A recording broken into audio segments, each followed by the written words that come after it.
నడిపించు కాపరి ఉషా కిరణాలు ఉదయకాలపు వాక్య ధ్యానంకు మిమ్మల్ని ఆహ్వానిస్తున్నాను. ప్రార్థనతో ఈ ఉదయకాలపు దేవుని యొక్క వాక్యంలోకి వెళ్దాం. ప్రార్థన.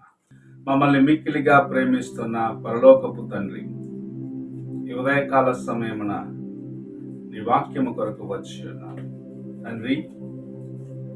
నీ వాక్యము చేత నాతో మాతో మాట్లాడు తండ్రి. నీ వాక్యపు వెలుగులో మా యొక్క రహస్య పాపములను సరిచేసుకుంటూ ముందుకు వెళ్ళేదానికి నీవు అనుగ్రహించిన నీ వాక్యమును బట్టి వందనాలు చెల్లించుకుంటూ ఈ ఉదయకాలమున నాతోనూ మాతోనూ మాట్లాడమని యేసు పరిశుద్ధ నామమున అడిగి వేడుకుంటున్నాను పరమ తండ్రి, ఆమేన్.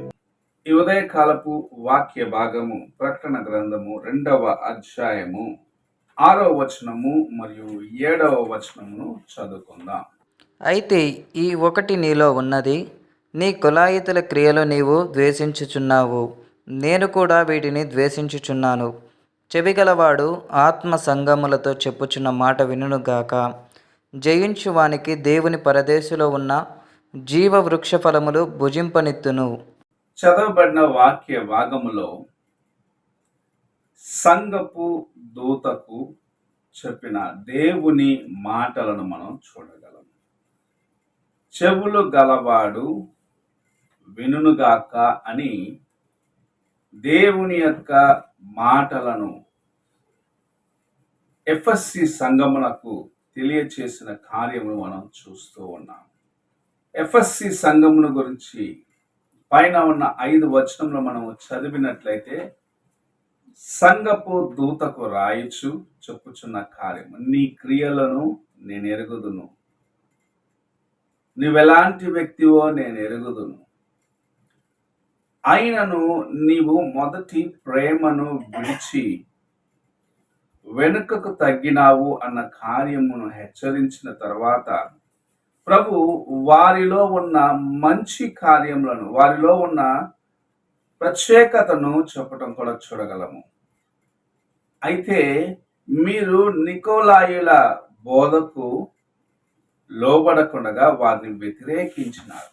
అదే రీతిగా అపోస్తులు కాకుండా అపోస్తులము అని చెప్పే వారిని మీరు నమ్మలేదు అన్న కార్యమును కూడా చెప్పటం చూడగలము. ఈ ఉదయ కాలమున దేవుని యొక్క వాక్యము మనతో మాట్లాడుచున్న కార్యం, నీవు దేవుని స్వరమునకు చెవియొగ్గుము. నీవు ఆయన మాటను ఆలకించిన ఎడల ఆయన నిన్ను ఆశీర్వదించాలన్నది ఆయన యొక్క ఉద్దేశం. దేవుని యొక్క స్వరము కొన్నిసార్లు నీ బలహీనతలను నీకు ఎత్తి చూపిస్తుంది. కారణం ఏమిటంటే వాటిని నీవు సరిచేసుకొని ఆయన యొక్క మార్గములో నడవాలని.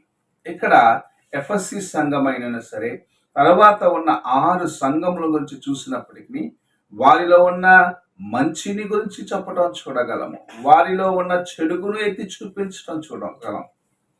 వారు ఎక్కడ దేవుని కృపకు దూరమైనారు అన్న కార్యమును ప్రభు ఎత్తి చూపించినాడు. అదే సమయంలో వారిలో ఉన్న ప్రత్యేకత, వారు ఎలాగూ దేవుని కొరకు వైరాగ్యముగా ఉన్నారు అన్న కార్యమును కూడా ప్రభు వారికి తెలియపరచడం చూడగలం. ఈ ఉదయకాలమున దేవుని మాటకు లోబడేదానికి చెవులు గలవారిగా మనము ఉండాలని ప్రభు ఆశిస్తూ ఉన్నాడు. ఆయన మాటకు నీవు లోబడ్డప్పుడు కొన్నిసార్లు కఠినమైన మాటలు నీకు వచ్చినట్లయితే ఆ మాటలను నీవు అంగీకరించుకొని అందులో నుండి దేవుడు నీకు బయలుపరిచే కార్యములను తెలుసుకున్నట్లయితే నిజముగా నీవు ఆశీర్వదించబడిన వ్యక్తిగా ఉంటావు. చెవియొగ్గి దేవుని మాటకు ఆలకించే మనస్సును కలిగి ఉన్నట్లయితే ప్రభు తన యొక్క కృపను నీకు సంపూర్ణముగా ఇవ్వాలని ఆశిస్తున్నాను. మనము చూసినట్లయితే 7 సంఘములకు రాసినప్పుడు వారిలో ఉన్న బలహీనతలు చూపించినాడు, వారు సరిచేసుకోవాల్సిన కార్యమును తెలియపరిచినాడు.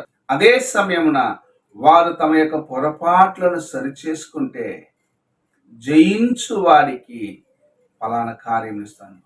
ఒక సంఘమునకు జీవ వృక్ష ఫలములను తినేదానికి నేను ఇస్తానన్నాడు. కొంతమందికి మరుగైన మన్నాను ఇస్తానన్నాడు.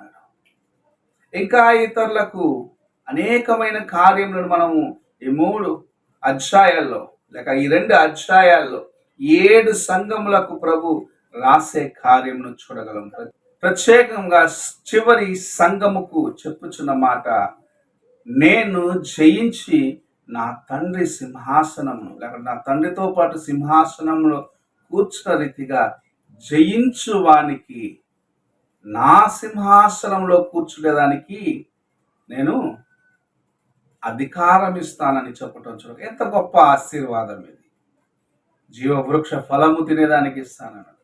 మరుగైన మన్నాని ఇస్తానన్నాడు. ఆయనతో పాటు సింహాసనంలో కూర్చుండే ఒక గొప్ప కృపను ఇస్తానని ప్రభువు చెప్పటం చూడగలము. ఈ ఉదయకాలమున నీవు దేవుని స్వరమును ఆలకించిన ఎడల, దేవుని యొక్క మాటకు లోబడిన ఎడల, చెవియొగ్గి ఆయన యొక్క మాటలు ఆలకించిన ఎడల, నీలో ఉన్న బలహీనతలను సరిచేసుకునేదానికి ఆయన నీకు తన యొక్క కృపను అనుగ్రహిస్తాడు.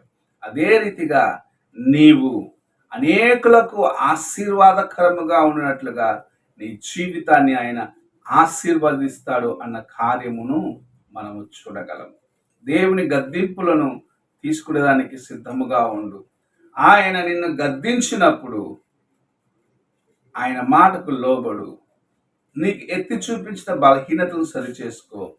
గొప్ప ఆశీర్వాదము దాని వెమ్మటి ఉన్నదని నీవు తెలుసుకొని నీవు ఆనందించే కాలము అతి సమీపముగా ఉన్నదని దేవుని యొక్క వాక్యం సెలవిస్తుంది. దేవుని యొక్క స్వరమునకు చెవియొగ్గి ఆయన మాటను ఆలకించమని ప్రభు ఈ ఉదయకాల సమయమున నీతో మాట్లాడుచున్నాడు. ప్రార్థన చేసుకున్నాను. పరిశుద్ధుడైన దేవా, ఈ ఉదయకాలమున నీవు మాకు అనుగ్రహించిన నీ వాక్యమును బట్టి వందనాలు చెల్లించుకుంటున్నాను. నీ మాటకు చెవియొగ్గి చెవులు గలవాడు వినుగాక అని నీవు చెప్పిన రీతిగా నాయన నీ మాటకు చెవియొగ్గి నీవు మాకిచ్చే కార్యములను, మీరు మాకిచ్చే హెచ్చరికలను గాయకొని నీకు లోబడి మేము జీవించిన ఎడల మమ్మల్ని నాయన ఉన్నతమైన స్థితికి హెచ్చించాలని నీవు ఆశ కలిగి ఉన్నావని నీ వాక్యము సెలవిస్తుంది. దేవా, ఇంత గొప్ప కృపను మేము నిర్లక్ష్యము చేసుకొనకుండగా నీ వైపు చూసి నీ మాటకు లోబడేదానికి, నీ మాటకు చెవియొగ్గేదానికి మాకు నీ కృపను అనుగ్రహించమని యేసు పరిశుద్ధ నామమున అడిగి వేడుకుంటున్నాను పరమ తండ్రి. ఆమేన్. తండ్రి అయిన దేవుని ప్రేమ, కుమారుడైన క్రీస్తు కృప, ఆదరణకర్తైన పరిశుద్ధాత్మిక సహవాసము ఇప్పుడును ఎల్లప్పుడూ తోడయుండి దేవుని స్వరము వినే కృపను మనకు అనుగ్రహించును గాక. ఆమేన్.